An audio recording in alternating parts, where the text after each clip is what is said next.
Did you know that Tim Burton's Charlie and the Chocolate Factory received a terrible 51% audience score? Was it really that bad? Are you one of the people that voted it down? I think that Charlie and the Chocolate Factory was actually one of Johnny Depp's top 10 movies, but today we aren't talking about Johnny Depp or Tim Burton. There's more sweet secrets in the movie than just what's on the wrapper. Let's look at what's inside.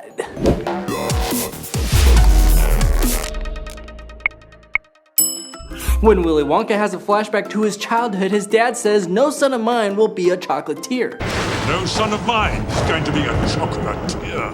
That's ironic because Dr. Wonka is played by Christopher Lee, who back in 1989 was Rochefort in The Return of the Musketeers. Tim Burton is the mastermind behind Charlie and the Chocolate Factory, and his movie is more authentic to Roald Dahl's original book than 1971's movie Willy Wonka and the Chocolate Factory. Nonetheless, it still has Tim's style. Another style that Tim is also known for is Batman. In Batman, Joker used a dangerous poison to force smiles onto people's faces, and that poison was called Smilex.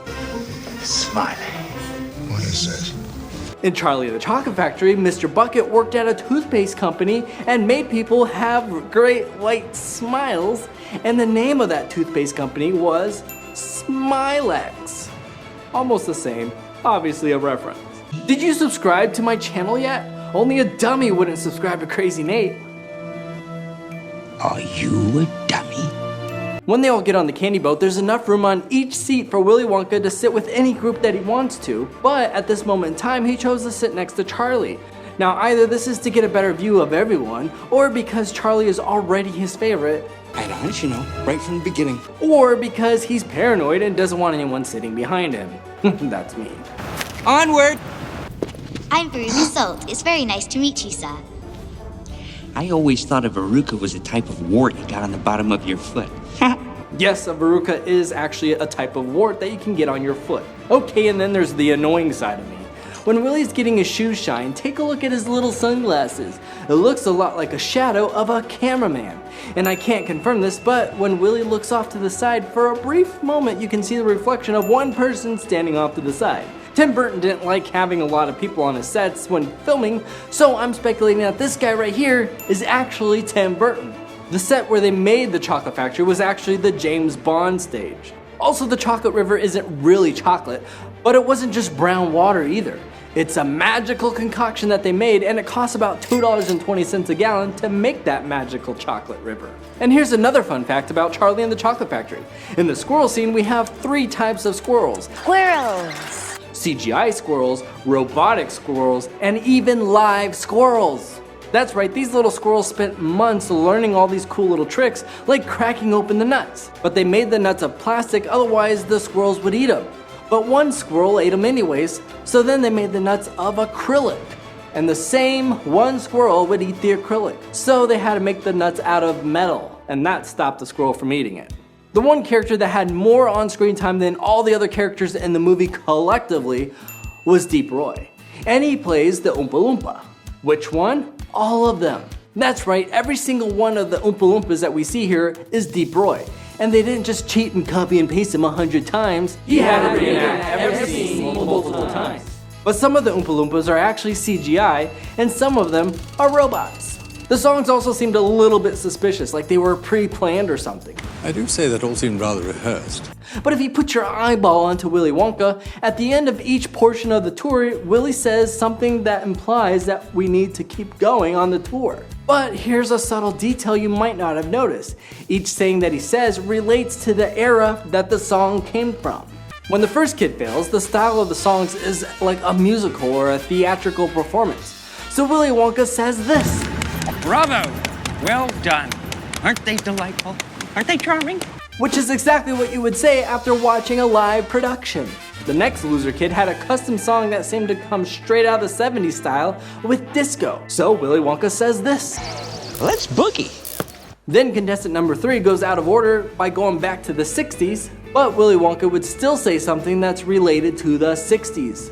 Well, let's keep on trucking. Even though the saying "keep trucking" started in 1938, it wasn't made popular until 1968 by an underground cartoonist. Then the last rotten kid got a rock-style goodbye song.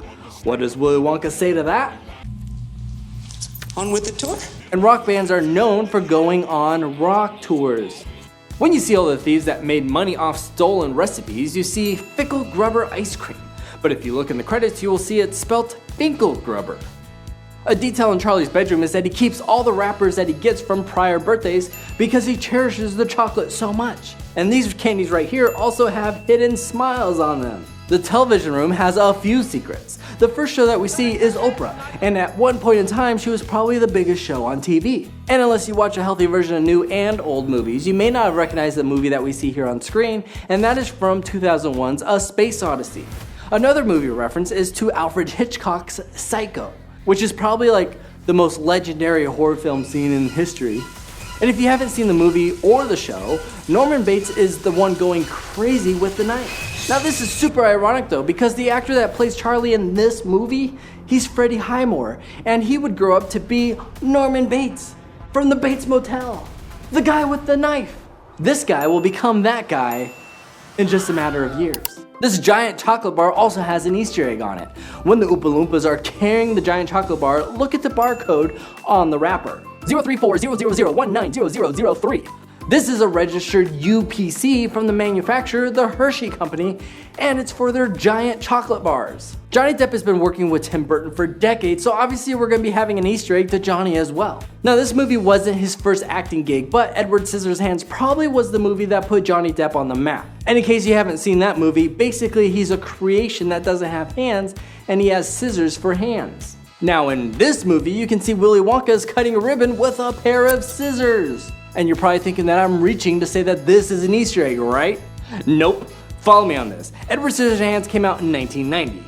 When did Charlie and the Chocolate Factory come out? 2005. How many years later was that? 15. How many years ago in this movie was Willy Wonka holding a pair of scissors? Exactly 15 years ago. Easter egg. Something you may have noticed about Tim Burton is he likes black and white stripes in his movies. It could be an artistic expression or showing mind control. But Charlie and the Chocolate Factory doesn't disappoint. We have black and white scattered all throughout the movie. Like here and there and there. It's everywhere. Oompa, loompa, black and white stripes. When Veruca gets kicked in the trash chute by the squirrel, Willie says that they only burn the trash on Tuesdays. Where does the chute go? To the incinerator. But don't worry, we only light it on Tuesdays. Today is Tuesday. Well, the day of the tour is February 1st, and the year the movie came out is 2005. So the day is literally a Tuesday in real life. But don't worry, we only light it on Tuesdays.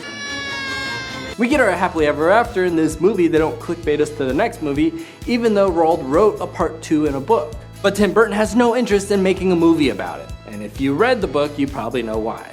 But Tim Burton didn't pass up on the opportunity to reference to a movie that he's probably more famous for than this movie, and that's Nightmare Before Christmas. And did you see the Easter egg? It's right there. Behind the scenes, they even used the logo on their signs. If you like this video and you're still here, smash the like button, that would help me out greatly. If you like this shirt, you can get it at crazynate.com. Let me know what movie you want to talk about next, and you could be featured in the next video. But until our next adventure, gents and gentlemen, let's remember, most importantly of all, share a smile. They are contagious.